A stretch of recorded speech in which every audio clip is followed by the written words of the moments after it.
Mengenai daya tuh memang selalu terjadi setiap hari. Setiap hari, setiap jam, setiap menit, setiap detik itu selalu ada. Ya. Karena sejatinya kita ini kan hanya wayang. Kita ini hanya digerakkan oleh Sang Dalang. Jadi maknanya adalah segala sesuatu kita tuh pasti mengikuti daya, pasti ada daya, pasti ada perintah. Cuma kadang tak paham kita. Ya. Jadi sebenarnya bukan daya itu yang hilang, tetapi kepekaan rasa kita itu yang hilang. Sehingga kita tak memahami bahwa itu sejatinya dari Allah. Jadi selalu terjadi setiap hari. Mungkin berbeda bahasa aja. Ya. Jadi daya, perintah, rasa, apalagi dorongan, itu semua satu. Tapi beda kata, beda bahasa aja. Padahal maknanya satu, tujuannya satu. Ya. Kalau nggak percaya, apa saja contoh-contoh yang lainnya ini wajib kita contohkan. Bahwa segala sesuatu itu kita mengikuti daya. Ya. Contohnya kita nggak mandi nih. Ya. Kita disuruh Allah mandi. Udahlah, waktunya kau mandi sekarang. Pergi mandi sana, kata Allah. Itu bahasa saya, tapi saya hanya menerjemahkannya seolah-olah Allah itu berkata-kata seperti itu. Bagaimana kita paham bahasa Allah itu? Diberikanlah rasa bau badan. Ya. Andai kata tak ada rasa, tak paham kita bau badan tuh. Rupanya baulah keringat kita, baulah badan kita, karena kita belum mandi, tak nyaman lah kita. Dibuat lagi rasa tak nyaman. Dua tuh ya. Pertama, rasa bau Allah kasih. Sudah rasa bau, terciumlah bau badan sendiri kan, baru dibuat lagi rasa tak nyaman. Ya. Apalagi dibuat rasa gerah, panas. Apalagi di situ baru ada perintah, mandilah kamu. Akhirnya kita pergilah mandi. Jadi sejatinya kita itu sebenarnya tak ada apa-apa lah manusia ini. Ya, jangan merasa kita ini begini, kita ini begitu. Semua itu Allah. Coba tak dikasih bau, dicabut indera penciuman bau kita. Tak ada istilah dia, hidung kita ini tak aktif lah. Tak tercium bau badan tuh. Ada tak kita mau mandi? Ngapain aku mandi? Tak ada bau kok. Ya kan? Tapi ketika Allah bagi rasa bau tuh, di situ barulah kita tak sedap hati, tak selesa, tak nyaman. Akhirnya kita pergilah mandi. Ya. Jadi kalau kita mau ingat-ingat, segala yang kita lakukan itu tak adalah diri kita ya. Allah semua. Dia tahu kapan waktunya kamu mandi, kapan waktunya kamu makan, kapan waktunya kamu tidur, kapan waktunya kamu apa istilah dia yang lain-lain, kapan tahu Allah. Kapan waktunya kamu buang air, kapan kamu waktunya pergi ke tandas, Allah tahu. Contoh, kenapa sangat jarang kita itu, maaf kata lah, buang air dalam perjalanan itu sangat jarang. Ya. Sangat jarang orang buang air dalam perjalanan. Maksudnya begini, kita dari sebuah kota A mau ke kota B, taruhlah dari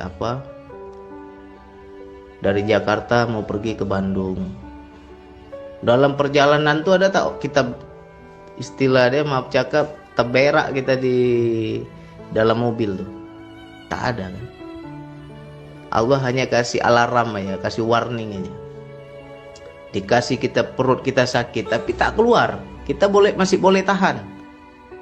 Kita tahan dulu kan, jangan keluar di sini lah. Belum ada tandas nih, belum ada toilet. Akhirnya kita pergi pom bensin, ada toilet, baru kita buang air, baru kita di situ buang hajat. Siapa yang mengatur tuh semua? Tetapi tak pernah manusia ini berpikir, tak pernah manusia ini mau melihat itu kuasa Allah. Ya, jarang kita dengar orang dalam perjalanan tuh terberak dari situ, jarang. Pasti dikasih tahan dulu, nanti ada toilet barulah bisa kita melepas, ya kan? Siapa yang mengatur itu semua? Di situ sangat hal-hal yang sering terjadi dalam kehidupan, tapi tak pernah kita lihat itu Allah, ya kan? Andai kata manusia ini tak dibagi rasa, tak dibagi daya, udah zombie lah kita ini, ya. Zombie. Jadi itulah yang semua berkaitan dengan ruh. Setelah sempurna bentuknya, maka kutiupkanlah ruhku, kata Allah. Nah, ruh Allah itulah berkaitan dengan rasa. Apa Allah bilang? Kami beri mereka pendengaran, penglihatan, dan hati. Pendengaran, penglihatan, dan hati. Ketiga tuh berkaitan dengan rasa, dengan ruh. Ya. Jadi sama. Aduh, aku kok tak nyaman ya, aku badanku kok lemas ya, kok nggak segar ya. Cium bau badan sendiri aja nak pingsan kita rasanya, ya, baru bau badan sendiri, belum lagi bau badan orang, ya kan? Nah, itulah rasa dikasih oleh Allah, sehingga kita bisa paham, oh waktunya sekarang aku mandi. Tak mau mandi juga, makin bau Allah bikin badan kita, ya kan? Makin bau, makin tak nyaman. Berarti kan sudah dipaksa, mandi cepat, mandi cepat, mandi cepat, kata Allah. Ya tak? Itu hal kecil yang selalu terjadi dalam kehidupan, tapi kita tak paham hakikatnya itu Allah. Itulah bahasa Allah. Ya. Apalagi contoh yang lain, Bang? Ya, ini kita kasih lagi contoh yang lain ya. Contoh yang lain. Bang, istri saya tiap hari merepet aja, Bang, merepet. Ngomel aja, Bang. Kenapa? Ngomelnya seperti apa? Ya, tak sabar dia, saya tak ada uang. Itu juga bahasa Allah. Jangan kita marah sama istri. Ya. Jadi pernah saya, ini cerita saya lah, bukan cerita orang lain lah. Saya itu masa-masa saya mabuk ketuhanan itu, saya gila berzikir, tak mau bekerja. Jadi saya mengharap Allah yang jamin. Allah yang jamin, aku gila zikir aja, nanti Allah akan jamin rezekiku. Rupanya disitulah tipu daya setan, ya kan? Tipu daya setan. Akhirnya istri ngomel tiap hari, karena apa? Tak ada duit. Karena istri ngomel. Di situ saya jadi paham bahwa sejatinya Allah yang ngomel, bukan istri. Ya kan? Berarti kalau istri ngomel karena nggak ada uang, maknanya apa? Suruh cari uang. Janganlah kita malas-malas. Suruh kerja, berusaha.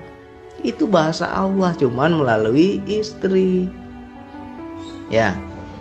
Contoh lagi apa? Bahasa Allah itu, kita dikejar anjing. Anjing itu belum kejar, baru menggonggong saja, tapi dikasihlah rasa takut oleh Allah. Ketika kita takut, kita ada tak berpikir? Tak ada kita berpikir, kita hanya mengikuti rasa. Akhirnya apa yang kita lakukan? Berlari. Ya.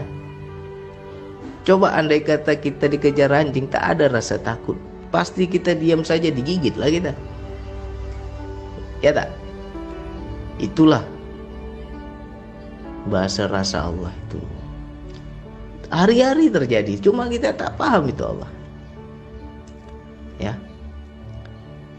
Hari-hari selalu. Itu daya, itu rasa, itu ilham, itu perintah, itu dorongan. Sama semua itu, cuma beda bahasa aja. Jadi mudah-mudahan ini bisa kita pahami. Ayo, segala gerak hidup kita lihat Allahnya. Ada nggak kita bisa membaca itu Allah? Ya. Contohnya saja, kita belum mandi, bau badan kita. Siapa yang memberi rasa bau itu? Setelah ada rasa bau, apa perintahnya? Oh, perintahnya suruh mandi. Ya, pergilah mandi. Ya. Allah tuh sedang bercakap sama kita tuh. Cuma kita tak paham Allah bercakap. Ya tak? Istri hari-hari ngomel, duit tak ada, duit tak ada, duit tak ada. Apa perintah Allah tuh? Carilah kerja, berusahalah. Jangan di rumah aja. Ya tak? Harus baik hidup kita, harus berusaha. Nah, di situ pelan-pelan saya memahami, oh Allah yang bercakap. Makanya kalau istri saya ngomel, saya tak marah. Allah lah yang sedang marah saya nih, kan itu. Nah, disitulah pelan-pelan berubah. Semakinlah kita kenal, ya tak. Ya kalau kita nak kupas nih panjang memang. Bagi teman-teman ya sungguh-sungguh lah berzikir nafas tuh. Jangan anggap enteng, jangan anggap sepele. Aku udah paham aku zikir nafas. Aku sudah khatam aku zikir nafas. Kalau tak bisa kita baca dalam kehidupan tak ada guna lah. Ya. Tak paham kita kepekaan rasa itu. Itu harus kita kaji terus, kita gali terus, kita belajar terus ya. Mudah-mudahan ilustrasi dan perumpamaan ini bisa dipahami. Ya, sekian dari saya. Wassalamualaikum warahmatullahi wabarakatuh.